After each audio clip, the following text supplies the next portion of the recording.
Sebelum menonton, jangan lupa like, subscribe, dan tekan tombol lonceng. Selamat menyaksikan. Halo sahabat Eljon, jumpa lagi bersama saya Maria Stella, Putri Bumi Indonesia Udara 2021 dalam program Community Update. Dan sekarang saya tidak sendirian, tapi juga ditemani oleh host yang sangat luar biasa, Bapak Martinus Joni Sugiarto. Halo Pak Joni. Halo Stella, apa kabar? Baik, Pak Joni apa kabar hari ini? Luar biasa. Luar biasa. Karena saya punya tamu luar biasa.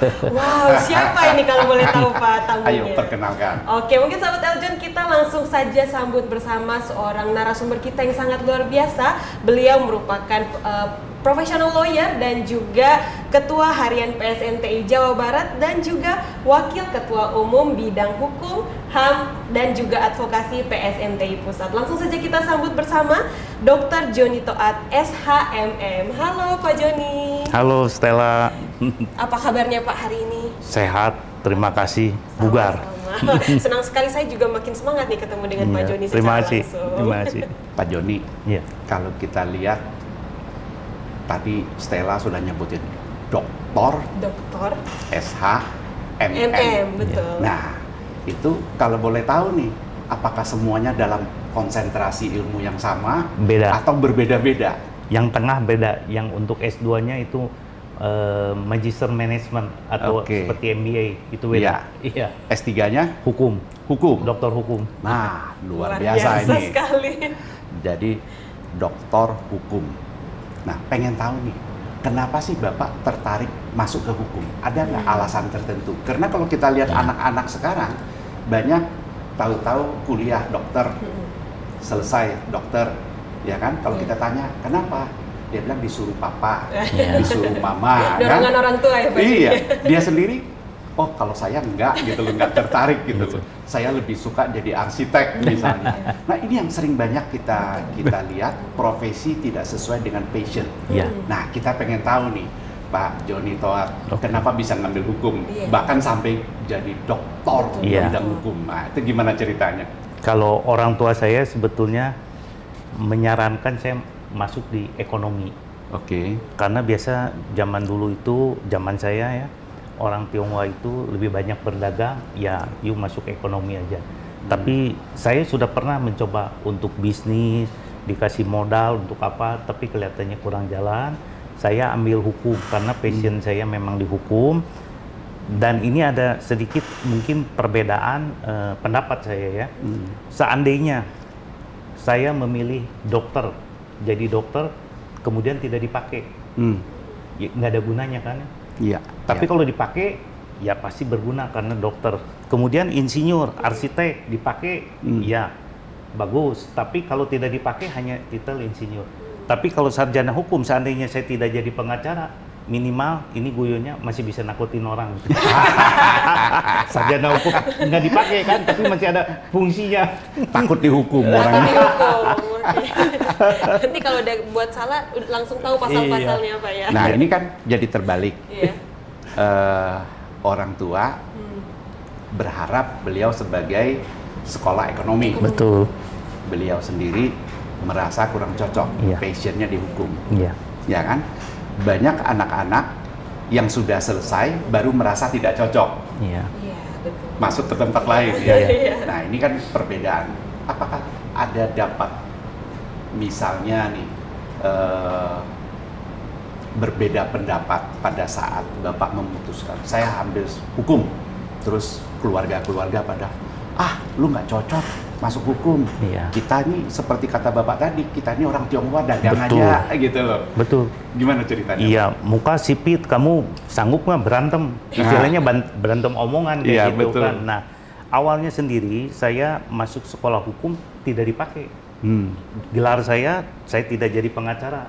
Jadi Oke. saya belakangan justru gelar sudah dapat, saya baru ikut pendidikan untuk profesi avokat itu di akhir. Jadi saya bisnis dulu sampai dari saya lulus mulai kuliah tahun 83 ambil hukum, kemudian terakhir untuk ini baru 2016 malahan untuk jadi advokat itu. Jadi sebelumnya saya usaha bisnis gitu. Nah hukumnya terakhir, tapi saya berguna juga walaupun saya tidak pakai, ya minimal orang nggak kadalin saya lah kalau gitu karena sarjana hukum itu ada manfaatnya juga. Gimana kalau kita minta bocoran? Bisnisnya apa aja? Oh, Oke. boleh dong Pak cerita sedikit bisnisnya. Nah, ini kebetulan jadi bisnisnya ini juga akhirnya menunjang profesi saya sekarang. Saya bisnis dari sejak SMP malah kelas 3, saya bisnis di IO, event organizer. Oh, oke. Ya, jadi ada mobile disco, ngundang artis, dan terakhir di bisnis di tempat hiburan. Saya buka usaha hiburan, saya tidak malu-malu, ada nightclub, ada biliar, ada kafe seperti itu. Tapi itu saya akhirnya banyak teman network karena saya punya prinsip dari situ bahwa hidup kita tidak akan susah kalau banyak teman atau banyak network. Itu yang saya camkan terus gitu.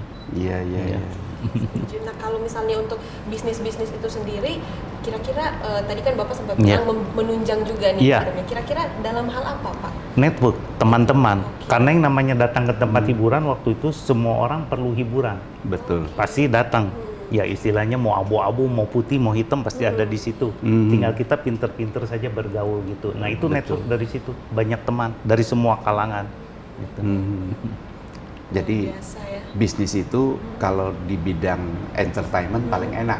Sendiri happy, membuat orang Orang lain happy, happy. membuat duit banyak. Tapi buat saya jadi bukan tempat hiburan lagi karena sudah jadi kerjaan. Jadi hiburan saya bukan ke tempat hiburan saya nonton. Berarti hobinya nonton juga nih Pak? Nonton. Olahraga lah. Saya olahraga nyelam senang. Oh luar Iya, iya. biasa. Dengar-dengar Bapak juga diver. Iya betul diving saya. Oh ya? Ya instruktur malah saya. Wow. Tapi saya instruktur selam tidak dipakai secara profesional untuk ngajar. Ya untuk karena senang belajar aja gitu. Sampai saya mendapatkan sertifikat instruktur yang boleh mengajar sebetulnya gitu. Oke. Oh, luar biasa sekali ya. Tapi katanya seorang diver kalau belum pergi ke 100 spot diving itu belum boleh dibilang driver. Iya. Oh. Tanyain sudah berapa Ya sudah spot? berapa spot nih Pak yang Wah, saya mungkin 2000-an. Awal pertama Ribuan, luar biasa. pertama kali saya tahun pertama belajar diving seperti koleksi. Dalam 1 tahun saya bisa 200 kali nyelam. Wow. 1 tahun itu. Berarti 2 tahun 400 kali. Jadi sampai terakhirnya udah males ngisi logbook kan kita ada isi logbook udah nggak pernah diisi. Udah nggak diisi? Enggak udah. Wah, itu melanggar loh. Iya. Orang hukum melanggar gimana? sudah saking seringnya berarti. Iya, Karena betul. itu ngisi logbook wajib. Iya wajib. Hampir semua. Tapi dengan saya olahraga nyelam, saya bisa tahu mengenai Indonesia. Iya, Karena iya. kalau saya tidak diving, mungkin saya tidak akan ke Banda Aceh, Pulau W, sampai ke Papua, kemana, sampai ke luar negeri pun saya udah beberapa kali ke Maldives. Tapi menurut saya di Indonesia adalah yang paling bagus The untuk best Iya, ada di spot, Indonesia dive ya. spot paling bagus di situ. Terutama Indonesia Timur mungkin Pak. Kalau Iya, diving Bali bagus juga. Bali juga bagus, Labuan ya. Bajo bagus. Cuma waktu itu sayangnya tidak dikelola dengan baik, infrastrukturnya kurang dijaga, dan malah dive spot atau dive center di Indonesia yang berusaha yang berbisnis orang asing, bukan Oh. orang Indonesia. Dan mereka sangat menghargai sekali dengan kekayaan alam kita di Indonesia gitu. Saya dengar banyak karang-karang Iya. yang di bawah laut sana rusak. Betul. Betul ya Pak? Betul, tapi rusak memang karena alam. Kalau alam kita tidak bisa apa-apa. Tapi kalau rusaknya karena manusia, nah itu yang sangat disayangkan. Kadang-kadang ada bom ikan, seperti itu. Nah itu merusak juga. Atau dari nelayan juga. Atau dari diver sendiri yang kurang disiplin, sentuh kiri kanan diambil karangnya. Oh. Iya. Berarti kalau kita diving ke dalam itu nggak boleh disentuh sama sekali. Nggak boleh sama sekali. Pakai sarung tangan pun tidak boleh gitu. Iya, Dan hanya itu boleh bisa melihat. Mengganggu untuk pertumbuhan dari karang-karang itu seperti itu. Pak Joni, saya dengar bahwa di setiap spot Iya, itu ada perbedaan dengan spot yang lain. iya, Mulai dari karangnya, Betul. kejernihan airnya, Iya. arusnya, iya betul. biota lautnya, Iya, betul. gitu. Iya, Dalam pengalaman Bapak yang sudah ribuan kali, iya. pernah nggak mengalami, waduh ini yang paling indah yang pernah ketemu, ini yang paling Memorable. iya, Iya. yang paling seru karena Iya, arus bawahnya betul. ternyata begitu deras misalnya Iya, ya, iya, iya. atau apa yang bisa Bapak ceritakan pengalamannya? Yang ada di Labuan Bajo ada yang disebut satu spot itu namanya shotgun. Shotgun kan tembakan Iya. gitu ya. Kenapa? Jadi kita diam dulu di satu area, begitu ke tengah sedikit langsung kayak ditembak. Nah, Kena arus itu. Kena arus itu, arusnya keras sekali gitu.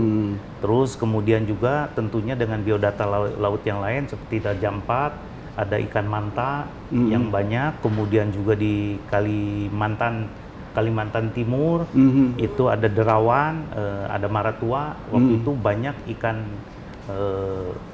manta juga, tapi akhirnya sekarang udah nggak ada gitu. Nah itu sangat disayangkan. Jadi kalau di luar negeri hal itu dijaga. Seperti Sipadan itu sangat dijaga. Mereka memberikan kuota satu hari hanya boleh 200 diaper. Jadi bergiliran. Nah itu sangat bagus. Kalau di Indonesia tidak seperti itu. Itu harus dijaga. Derawan, Sipadan Ligitan sebetulnya tadinya kan milik Indonesia. Akhirnya dikelola oleh Malaysia gitu karena kalah di Mahkamah Internasional. Itu sangat disayangkan. Iya, iya. Stella, saya dengar ini kita perlu konfirmasi dari Pak Joni Toar. Beliau ini juga keluarga veteran. Wah, kan luar biasa kan? Nah, boleh cerita Pak, gimana ceritanya nih? Iya. Jadi ayah saya memang seorang veteran dan beliau sendiri pahlawan karena dimakamkan di Taman Makam Pahlawan. Sebetulnya kami keluarga tidak menyadari hal seperti itu karena saya masih kecil waktu beliau berjuang, dan beliau berjuang sendiri juga sebelum nikah. Jadi waktu masih sangat muda sekali sudah berjuang di daerahnya, di daerah Ciawi, Banjar di Jawa Barat sana. Kami tidak mengetahui hal seperti itu, cuma tahu-tahu waktu setelah meninggal kami melihat ada surat. Sebetulnya untuk makam kami sudah siapkan waktu itu di pemakaman umum di daerah Kerawang sini. Nah ternyata ada dikasih tahu dari Legiun Veteran. Ada yang datang, Bapak harusnya nggak dimakamkan di sini katanya orang tua, tapi dimakan pahlawan. Coba ditanya ke Sekogar. Akhirnya kami datang ke Sekogar waktu itu, betul. Jadi akhirnya pemakamannya diurus oleh negara, dalam hal ini oleh Sekogar Garnisun waktu itu. Tapi kan pasti banyak jasa-jasa beliau buat negara ini. Iya, iya, iya. Bisa nggak digambarin kira-kira apa saja sih perbuatan beliau sehingga begitu dihargain, dapat penghargaan, dapat tiket masuk makam pahlawan, nggak mudah. Betul. Itu gimana ceritanya, Pak? Jadi itu ada suratnya, ada bintang jasanya, kalau nggak salah yang ditandatangan Pak Presiden Soekarno ya. Nah jasa-jasanya seperti apa kami sendiri juga kurang mengetahuinya. Tapi semasa hidup beliau, yang saya tahu beliau banyak berjasa untuk pembauran. Untuk pembauran di kalangan, jadi tokoh muslim di Jawa Barat, tokoh muslim Jawa Barat. Jadi beliau untuk pembauran untuk suku Tionghoa dengan masyarakat setempat, dan banyak membawa juga muhibah, kita istilahnya muhibah, yang muslim-muslim datang ke negara Tiongkok, melihat masjid, melihat Al-Quran yang paling tua, sehingga wawasannya semakin luas. Ternyata di Tiongkok pun ada yang seperti itu, dan malah yang berbahasanya bukan bahasa Mandarin, tapi bahasa Arab. Iya, jadi banyak ustadz-ustadz yang dari Indonesia diajak ke sana. Biasa dalam 1 tahun itu bisa 3 kali, dan 1 kali berangkat bisa 400 orang. Dan akhirnya menjadi tamu negara. Karena buat Tiongkok sendiri pemerintahnya mendukung hal ini, mendukung. Oke, silakan datang. Jadi difasilitasi jadi sebagai tamu negara, dan kedutaan besar Indonesia juga yang ada di Tiongkok juga sangat happy, sangat senang dengan muhibah seperti ini gitu. Nah, yang saya tahu hanya seperti itulah. Jadi banyak sekarang seperti di Indonesia atau di Bandung khususnya itu pembauran berjalan dengan sangat baik. Jadi gesekan-gesekan bisa berkurang. Gitu. Dan itu mungkin bukan hanya sekedar persahabatan kedua negara, tapi itu juga membuat pengertian sesama Muslim ya Pak ya.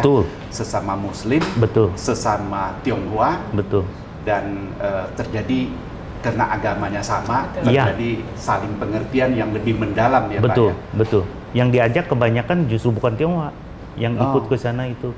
Jadi dari pesantren-pesantren, ustadz-ustadz gitu, yang Muslim gitu. Karena mungkin waktu itu kan baru pembukaan ya. Baru terbuka negara Tiongkok. Kadang-kadang yang Muslim mau datang ke sana, kalau tidak ada yang memberi jalan, mereka takut. Soal makan juga udah jelas takut kan ya. Nah ini mereka punya kepercayaan, Dan akhirnya tidak hanya masyarakat umum, kebanyakan dari seperti wartawan, dari media ikut gitu. Jadi dibentuk semacam seperti alumni. Sampai sekarang tuh masih ada gitu alumni yang pernah datang ke Tiongkok gitu, berapa orang. Wah, ternyata sudah ribuan gitu. Sudah ribuan dan ada di museum di Bandung namanya Museum Tionghoa Indonesia. Di situ juga diabadikan gitu ada. Dan saya lihat di Museum TBTI Taman Mini, orang tua saya ada juga foto. Nama beliau ada fotonya ada di sana. Ada. Luar biasa sekali. Iya. Tapi aku ngecek nama kamu nggak ada loh di dalam daftar. Mudah-mudahan nanti saya Iya. bisa berkontribusi. Iya. Oke, kalau dari Pak Joni sendiri, kira-kira mengenal sosok almarhum ayah itu seperti apa sih? Ya, sangat inspiratif buat kami tentunya, banyak berbuat untuk suku Tionghoa. Dan awalnya sendiri sebetulnya awal-awal agak dicela karena waktu itu saudara-saudara ayah saya itu banyak yang masih WNA, termasuk ayah saya juga WNA. Beliau masuk WNI, banyak dikecam juga. Terus beliau Muslim, banyak dikecam juga oleh saudara-saudara yang non Muslim. Iya, tapi terakhir ke sini malah jasanya sangat dikagumi dan saudara-saudara juga sangat menyadari ternyata berkat sosok ayah saya ini di Bandung bisa terjadi keharmonisan gitu. Dan sampai sekarang malah ditiru.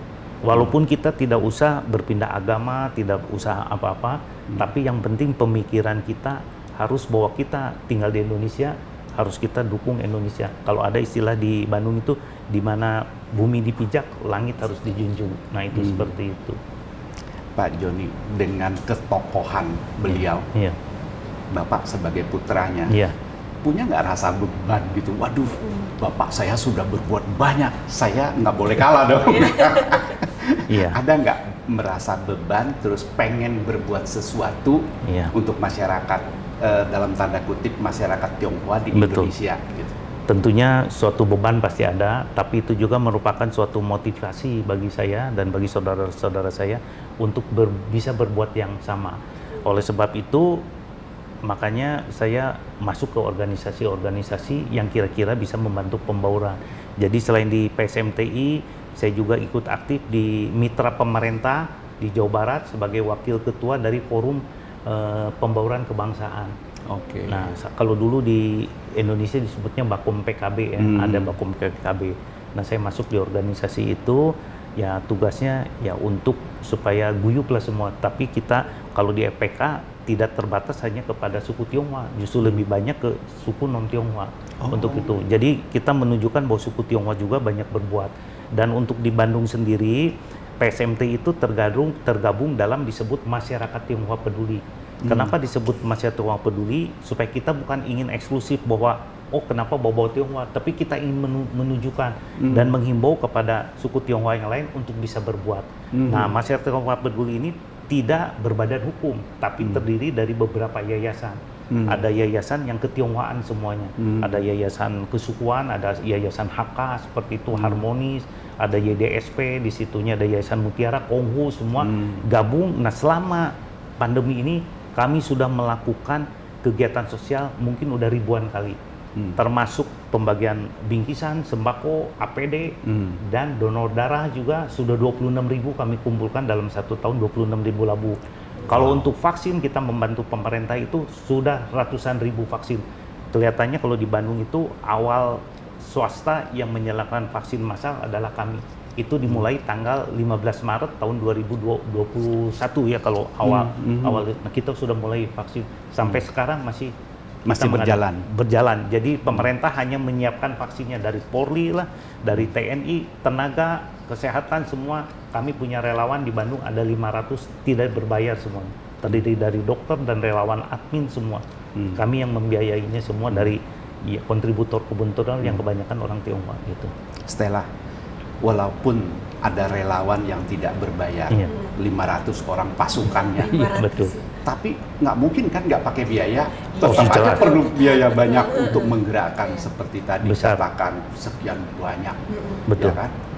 Itu sumber dananya dari mana? Nah, sumber dana kami tidak mencari dana untuk maksudnya buka rekening, tidak seperti itu. Diawali dengan yayasan yang ada, termasuk PSMTI. Oke, kita gabung.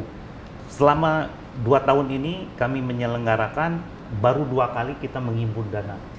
Dan syukur puji Tuhan alhamdulillah makin bertambah yang punya kesadaran, dan semuanya tidak ada yang tanpa pamrih, tanpa menulis nama langsung kirim, karena berarti mereka ada kepercayaan kepada kami untuk mengelola dana tersebut untuk masyarakat. Dan itu diakui oleh aparat keamanan khususnya kepolisian bahwa dengan kiprah kita membuat Bandung menjadi kondusif. Karena awal-awal waktu pandemi itu sangat ngeri ya, banyak pengangguran. Betul. Kami mengkhawatirkan terjadi kerusuhan terus terang waktu Betul. itu. Tapi alhamdulillah sampai sekarang aman. Gitu. Tapi dengan begitu banyaknya kegiatan, Iya, banyak banget loh kalau Betul. kita dengerin. Ini masih ada kegiatan lagi nih dalam waktu dekat ya? iya masih. Dengar-dengar juga kegiatan besar ya Pak ya? Betul, betul. Mungkin dalam 2 tahun ini ada berapa puluh M sudah dana yang tersalurkan, ya? Itu sangat banyak lah, tapi saya tidak bisa mengutarakan, kami tidak mau menyembuhkan diri. Sampai sekarang dananya masih cukup dan bisa membantu masyarakat. Itu kita membantu masyarakat tidak pandang bulu, tidak melihat agama, suku, ras. Dan terakhir 2 minggu lalu kami membantu ke pesantren Darul Inayah, termasuk beasiswa juga ke Tiongkok mereka belajar. Kemarin ini kita kerjasama dengan Pusenkaf dan Persaja dari Kejaksaan. Gitu. Luar biasa sekali ya Pak ya. Ayo, milih mau masuk nggak ke PSMTI? Ya. Kalau nggak nyesel loh. Iya makanya sahabat Eljon juga ayo gabung bersama Iya, saya masuk betul. di PSNTI. Jadi buat masyarakat Jawa Barat ya, mesti yang Tionghoa yang belum mendaftar jadi anggota PSMTI Iya. harus berduyun-duyun Betul. merapatkan barisan untuk Betul. melakukan banyak aksi sosial ya Pak ya. Iya, betul. Agar kegiatan-kegiatan PSMTI, aksi sosialnya Iya. makin, Betul. karena dia tidak hanya lihat masyarakat Tionghoa loh seperti Betul. kata Bapak tadi, Betul. nggak melihat agama, nggak melihat ras, Iya. nggak peduli suku apa, Iya. pokoknya perlu sentuhan Bantu. mereka bantu. Iya. Yep. Nah, Biasa sekali ya Pak ya. Nah Pak, kira-kira dari semua banyak kan tadi sudah disebutkan programnya banyak sekali, Betul. donor darah Iya. dan juga beasiswa dan lain-lain. Iya. Itu kira-kira untuk menjalankan program tersebut kendalanya itu seringnya di dalam hal apa Pak? Nah sekarang kebetulan sih kendala tidak ada karena kita sudah berpengalaman. Awal-awal waktu mengadakan vaksin kita pasti ada kendala karena tidak tahu caranya. Mungkin kalau sekarang ditanya kita lebih mahir daripada yang biasa-biasa menyelenggarakan dari yang profesional misalnya atau dari pemerintah, mungkin kita lebih banyak daripada mereka gitu. Betul. Dan kita bekerja dengan hati. Bekerja dengan hati tanpa dibayar, kita melayani. Dan kebanyakan masyarakat menunggu-nunggu, misalnya kalau mau vaksin ketiga atau nanti ada booster, biasanya di tempat kami karena semua alur dan segala sesuatu halnya sangat terorganisir supaya tidak ada terjadi kerumunan. Mereka sangat nyaman, difasilitasi, tempatnya nyaman sekali gitu. Termasuk luar biasa. donor Pak. Donor goodie bag-nya kita sangat menarik dan ditunggu-tunggu. Jadi kita sudah punya database yang pendonor ini boleh 2 bulan sekali sekarang mendonorkan. Mereka nunggu-nunggu kapan kita ada bikin lagi, mereka ikut di tempat kami gitu. Kenapa mereka tertarik untuk ikut Pak? Ke-1, goodie bag-nya tentu bagus isinya karena kami banyak sponsor, banyak donatur. Kedua, pelayanan kami bagus, tidak ngantri, tempatnya juga nyaman. Oke. Kami tempatnya berpindah-pindah. Jadi mendekati sasaran yang mau mendonor. Jadi tidak hanya di satu tempat, di mall dimanapun kita selenggarakan, dan itu kerjasama, dan yang punya tempat memfasilitasi dengan senang hati. Karena ada mutual inilah benefit. Jadi Iya, iya. mallnya juga jadi rame. Dan kadang-kadang kami bikin di masjid juga ada, di bawah ada hall, ada apa, mereka meminjamkan. Jadi sampai sekarang mereka sendiri berebut untuk tempatnya bisa dipakai oleh kami. Wow. Luar biasa sekali Saya ya Pak. awal tahun dengar cerita di Makassar Iya, ada booster, iya, itu untuk booster itu hadiahnya rumah. betul. Jadi kalau mendaftar datang untuk mendapatkan booster COVID Iya. ya, bisa hadiahnya rumah. Betul. Itu betul Pak. Itu betul. Nah, itu adalah suatu upaya yang sangat keras tentunya dari swasta yang membantu. Karena waktu itu berarti kesadaran orang untuk vaksin kurang sampai diberi itu. Diberikan Diiming-imingin. diiming-imingi, termasuk minyak goreng, beras atau apa gitu. Tapi di Bandung awal-awal kami tidak antusias sekali. Malah dalam waktu 1 hari pernah kita memvaksin 5.000 sampai 10.000 orang dalam 1 hari saja. Gitu. Luar biasa Biasa ya. sekali ya Pak Iya. Joni. Hebat ya. Iya, hebat. Ini hari ini kita dapat insight yang bagus sekali dari Pak Joni Toat Terima kasih. tentang kegiatan-kegiatan PSMTI, Betul. kegiatan beliau sendiri Iya. yang luar biasa. Ya, kita harap masyarakat Tionghoa di seluruh Indonesia supaya bisa bersatu ke Betul. dalam rumah besar PSMTI ya. Ya ditunggu itu. Ya, ditunggu ya, Pak. Ditunggu. Siap. Ini buat Stella sendiri juga sebagai generasi muda sangat jadinya makin terinspirasi sekali Iya. dari Pak Joni ini. Jadi pengen melakukan yang lebih lagi juga Betul. untuk masyarakat. Jadi kami itu berbuat itu bukan hanya mengundang kayak Stella, tapi ingin menularkan seperti mudah-mudahan seperti Stella tertular bisa berbuat yang sama, kami cukup senang. Iya, ini saya sudah makin semangat nih Nah, Pak Joni. kita dengerin dulu closing statement-nya dari Boleh. Pak Joni Iya, Toat Pak, silakan mungkin ada closing statement Buat penonton sahabat kita. Aljon. Jadi kami berharap bahwa kiprah PSMTI ini yang sudah sangat baik ini bisa lebih meningkat tentunya untuk PSMTI dan bisa bermanfaat untuk masyarakat, dan kami menghimbau sebanyak-banyaknya kalau bisa ikut bergabung, minimal ikut berbuat baik dan ikut bermawas diri lah untuk ke depan ini, karena kita sudah dekat dengan tahun politik, ya kita harus mawas diri. Itu Betul, aja. betul. Oke, terima kasih banyak Pak Joni atas Terima kasih. waktunya sudah sharing-sharing Iya. bersama saya dan juga Pak Joni Iya. Sugiarto, dan tentunya untuk sahabat Eljon yang sedang menyaksikan. Itu dia tadi sahabat Eljon, sesi bersama dengan Dr. Joni Toat SHMM, dan terus saksikan community update hanya di Eljon TV.